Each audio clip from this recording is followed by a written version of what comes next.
यज्ञ से जो खीर लेके एक देवता प्रकट हुए उससे। हम लोग यज्ञ करते हैं, यज्ञ का लाभ मुझे क्या होता है? हर मनुष्य को हमारे वेद पुराणों ने ज्ञान दिया है कि एक आदमी को एक दिन में 5 आहुति कम से कम गायत्री मंत्र से समर्पण कर देनी चाहिए भगवान के लिए। मेरे जीवन में जो भी पाप होते भगवान मुझे क्षमा करते हैं। और पाप हम लोगों से हर रोज होता है कि नहीं होता है? अगर दिखावे में नहीं होता है तो हम पैदल चलते हैं, पैरों से चींटियां मरती हैं। तो जो जानबूझ के पाप करता है वो ज्यादा लगता है, अनजाने में पाप होता है उसे पाप तो होता है पर उसका वजन कम होता है। क्यों? तुलसीदास ने लिखा है, जाने बूझ नर देते ढिठाई और ऐसो डूबे था पानी। जो जानबूझ करके ढिठाई देता, जानबूझ के जो पाप करता उसे ज्यादा पाप लगता है। और आप लोग सोचे, पाप सामने अगर कोई बकरा कट रहा है तो जिसने पाला उसे भी दोष लगता है, जिसने खरीदा उसे भी दोष लगता है, जो काटता उसे भी दोष लगता है, और सबसे ज्यादा दोष उसे लगता है जो कटता हुआ देखता है। क्यों लगता है? अंधा व्यक्ति उधर से आ रहा है और एक कुआं बना है, कुआं, और कुआं पे 4 व्यक्ति बैठे हैं जिनकी आंखें ठीक हैं, और अंधा व्यक्ति बिल्कुल सीधा चला रहा और आके कुआं में गिर जाता है। तो दोष किसको लगेगा? दोष उस आंख वाले व्यक्ति को लगेगा कि वो तो अंधा था, उसे दिख नहीं रहा था। तुम्हारे तो 4 लोगों के 2-2 आंखें थी, तुम लोगों ने उस अंधे की रक्षा क्यों नहीं की? तो पाप करने का सवाल करने से ही नहीं लगता है, जो पाप करते समय जो देखता है उसको भी सबसे ज्यादा लगता है। बीए की किताब में लिखा है कबीरदास ने, बकरी पाती खात है ताकि काड़ी खाल, और जो नर बकरी खाते तिनके कौन हवा। बकरी ने घास का पत्ता खाया तो सजा मिली, उसकी खाल खींच डाली गई, और जो नर बकरी खाते फिर उनके कौन हवा। मनुष्यों के शरीर में कैंसर जैसी बीमारियां हो गई, कौन कौन से वायरस पैदा हो गई। ये वायरस पशु पक्षी जानवरों से हम लोगों के करीब आए, पशु पक्षी जानवरों से ये हमें मिले हैं वायरस। आपने किसी बकरा बकरी को खाते उसको कैंसर हुआ, और आपको जिस समय कैंसर हुआ तो वो कैंसर आपको होगा, उस कैंसर का वायरस आपके परिवार को जाएगा, आपके रिश्तेदारों को जाएगा।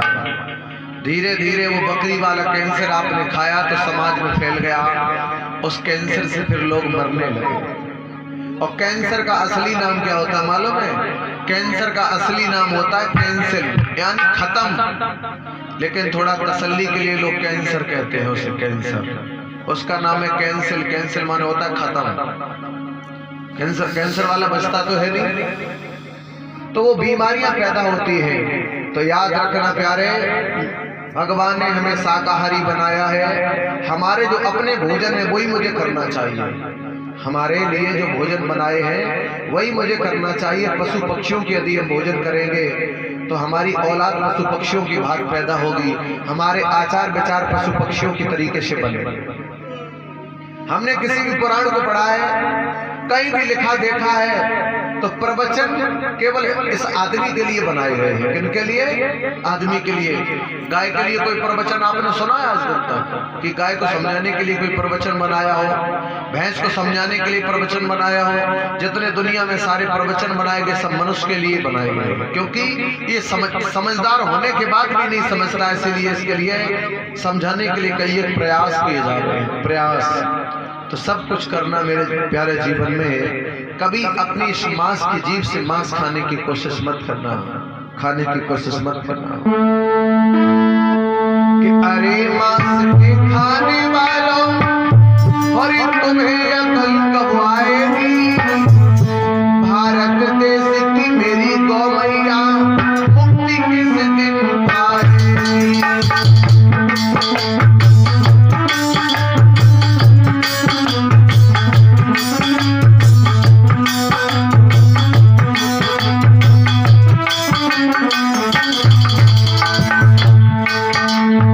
अरे मांस के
पाएगी, इन मांस खाने वालों से कभी मेरी माँ बच पाएगी। मुझे नहीं मालूम पड़ता है जिस समय लोगों का समय बदल जाए, जिनके पास चूना वाली तंबाकू खाने के लिए पैसे नहीं थे, जिनके पास बीड़ी पीने के लिए पैसे नहीं थी, भगवान की कृपा हुई वो आज सिगरेट पी रहे हैं। जिनके पास शुद्ध पानी पीने के लायक नहीं था वो आज इंग्लिश की बोतल पी रहे हैं। भगवान ने तुम पर कृपा की तो इसलिए नहीं की है कि तुम रास्ता छोड़ के कुरास्ता पर चलो। भगवान ने अगर तुम्हें ज्यादा पैसा दिया है तो इस पैसे से परोपकार करो, धर्म की रक्षा करो, इसलिए तुम्हें पैसा दिया है, इसलिए नहीं दिया है कैसे गंदी जगह पर इस्तेमाल करो। मांस मदिरा खाओ। याद रखना, कोरोना जिस समय चला तो आलू 60 रुपए किलो था, लोगों ने नहीं खा पाया। रास्ता में कहीं जाता है इंसान तो 20 रुपए की बिसलरी की बोतल का पानी नहीं पी पाता। जिसके पास सब कुछ है वो, और जिसके पास कुछ नहीं है वो 500 रुपए किले वाला बकरा खा रहा है, 1000 रुपए लीटर वाली दारू पी रहा है और कहता है सामने गरीब हूं। तू अपने जीवन में कभी रईस नहीं हो पाएगा। तूने किसी के बेटों को खाया है, तूने किसी की माँ को कटवाया है, तूने किसी के बाप को कटवाया है। उन माता पिता बाप बेटों की आत्मा का श्राप तुम्हें लगा है, चाहे वो बकरे का बेटा हो, चाहे वो बकरी का बच्चा हो, चाहे वो मुर्गा का बेटा हो, चाहे मुर्गी का बच्चा हो, वो किसी का भी बच्चा हो, तुमने अपने स्वार्थ के खातिर उनको कष्ट दिया है। उनकी आत्माओं से जो श्राप लगा है वो तुम्हें कभी सुख की नींद नहीं सोनी। आप लोगों ने देखा है दुनिया में जितने पैसे वाले हैं वो तंबाकू खाते नहीं देखे हमने, और दुनिया में जितना गिरा हुआ आदमी है उसके पास सारे अमाल है, सारे अमाल।